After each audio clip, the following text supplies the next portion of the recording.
This is the Korg Monopoly, one of the most powerful analog synthesizers that is not modular. Let's begin with the oscillators. There are 4 of them, and there is a lot of control over each individual oscillator. Let's start off with the first oscillator, which I have set to a saw wave. We also can control the octave.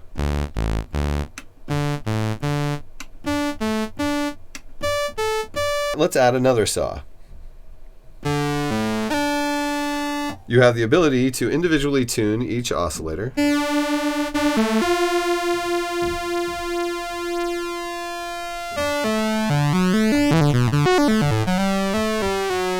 Let's add another oscillator. And just for fun, let's add the 4th oscillator. What you see me doing is I'm tuning each oscillator to the first oscillator, which is something you'll want to do on this synthesizer. Another thing to note about this synthesizer is that it takes some time to warm up. It is that analog. When you turn it on, you have to wait for those oscillators to warm up to a specific temperature so that they will stay in tune. Okay, so now we have 4 saw oscillators stacked atop each other.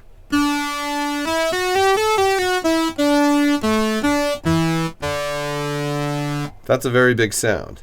The cool thing is we don't have to stick with saw. We could go to all triangles.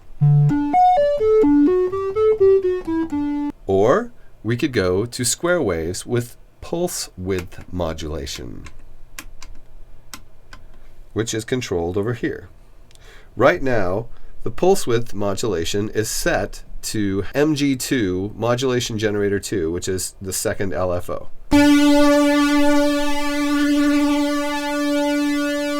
You can control the intensity.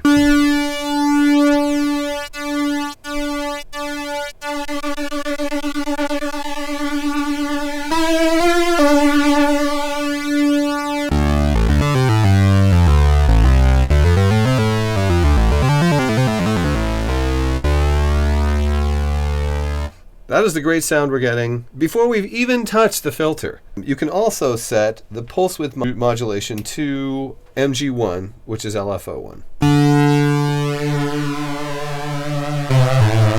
Leaving MG2 for some other function you'll use at some other time. And as if having the ability to set it to one of 2 LFOs isn't cool enough, you can also set it to the VCF EG, which is over here.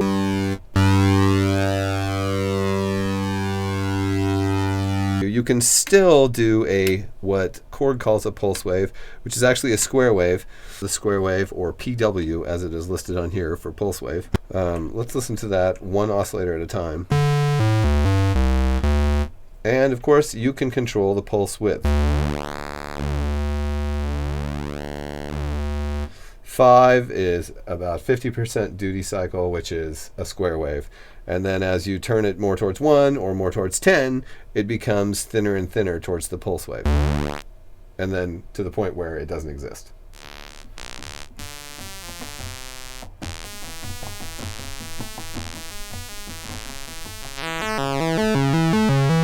And that gets really big when you've got all 4 oscillators doing it.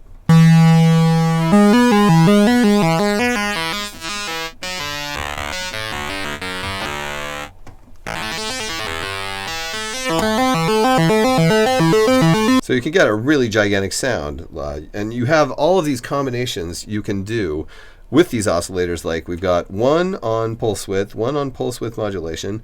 We'll put 3 on pulse width, and then 4 on pulse width modulation, which makes a really, really big sound. Or, you can start mixing in saw waves or have one of each waves. You're going to want to turn the triangle up because triangles are always quieter. And then you can start messing around with the different octave settings.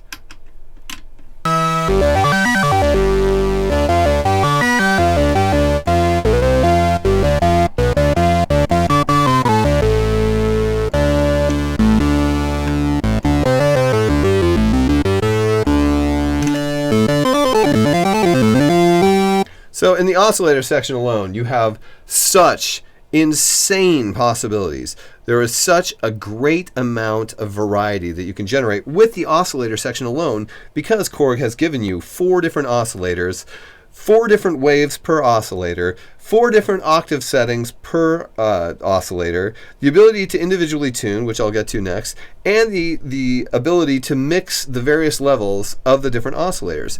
It's just astounding. So then you can start messing with the tunings.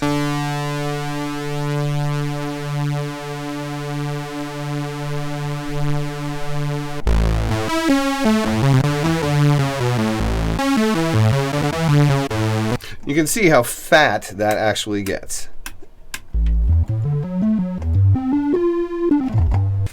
And once you have the pulse width modulation going crazy and everything slightly detuned,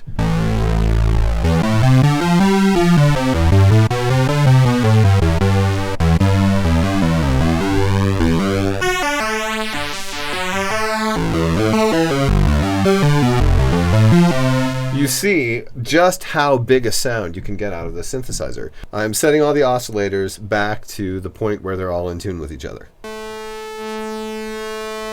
Okay, all 4 oscillators are currently pretty much in tune with each other.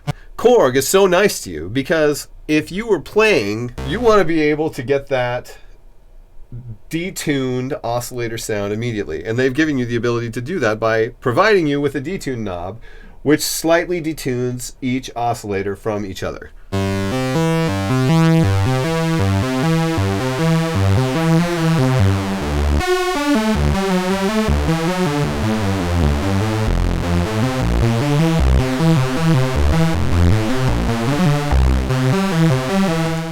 That way, you always can detune those oscillators with the turn of a single knob, which is so convenient. And then bring them back to the tune they were at. Korg has given you many different key assign modes. For example, I have had it set on unison. That basically sets all of the oscillators in unison, and it makes the synthesizer a monophonic synthesizer. However, they've also given us, I'm going to skip to the poly section. Now, the computer inside the keyboard, the tracking computer, will take each oscillator and apply it to each note that is played, one for each of the oscillators. The monophonic monopoly suddenly becomes the polyphonic monopoly.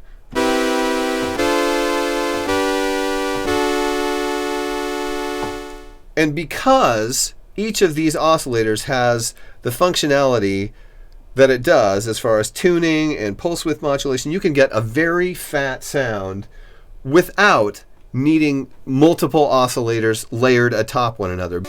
And you've got 4 notes of polyphony, and any chord you want to define within reason can easily be done with 4 notes. Korg was thinking, well, maybe you do want both polyphony and layered notes. So they give you the unison share setting, which, as long as you play only 2 notes at a time, if you play duophonically, you've got 2 oscillators per note. Right now, 2 oscillators are playing D, and 2 oscillators are playing F sharp.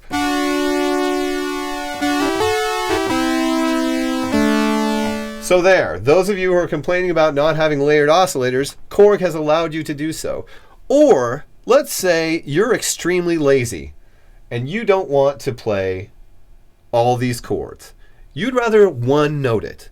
For some reason, Korg has allowed you to do this. You go into polyphony mode, you play a chord, like a simple major chord. Now, while you're playing your other synthesizer, you can be playing one note chords over here.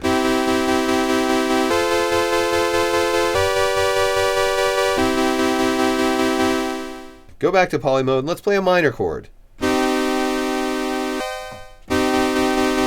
Okay, that's great, but now everything is minor and you don't want to have to bounce back and forth. The Monopoly creators were thinking so far ahead with all of these things. They really wanted to give you the best possible analog synthesizer, and they did. Here's how. Okay, let's go over here to the modulation section for a second. They have given you the ability to control VCO1 with the bend wheel. So let's do something funny. Okay. Let's listen only to VCO 1. And I have it set so that I can make VCO 1 drop down a half step.